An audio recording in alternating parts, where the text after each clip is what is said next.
संतोष देशमुख हत्या प्रकरणात नव्या एका विचाराचा उल्लेख समोर आल्याचं दिसतंय। जयराम चाटे आणि महेश केदारच्या जबाबात नवा खुलासा समोर आलाय।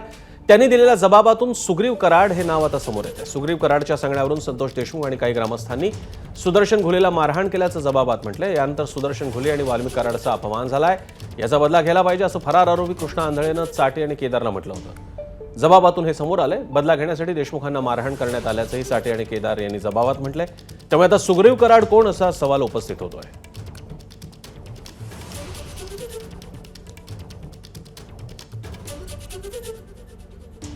संतोष देशमुख हत्या प्रकरणात आता आणखी एक नाव सुग्रीव कराड। सुग्रीव कराडाच्या सांगण्यावरून संतोष देशमुख ग्रामस्थांची घुलेला मारहाण झाली।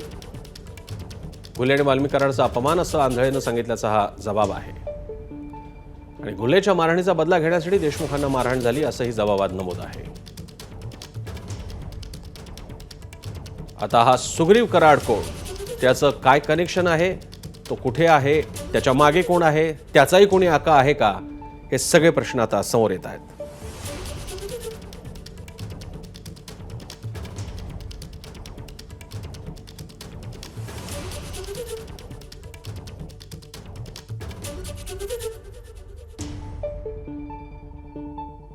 आपल्यासोबत आपले प्रतिनिधी कृष्णा केंडे आहेत। कृष्णा, आता एक आणखी नवीन नाव सुग्रीव कराड, काय अधिक माहिती?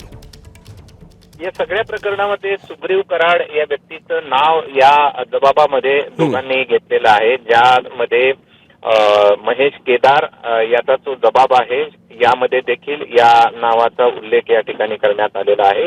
आणि या सगळ्यामध्ये जे मारहाण करण्यात आली होती या सगळ्या कंपनीच्या आवारामध्ये, ती सुग्रीव कराडच्या सांगण्यावरूनच या ठिकाणी सरपंच संतोष देशमुख आणि गावकऱ्यांनी केली होती अशा प्रकारचा उल्लेख आहे।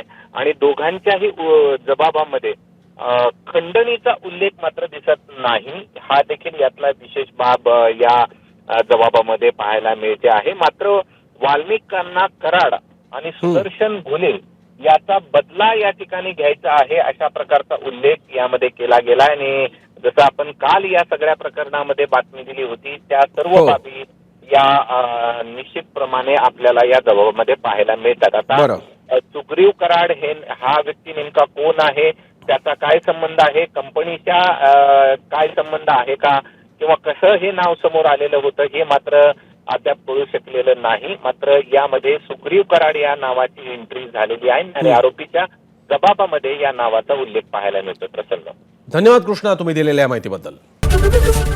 एबीपी माझा, उघडा डोळे बघा नीट।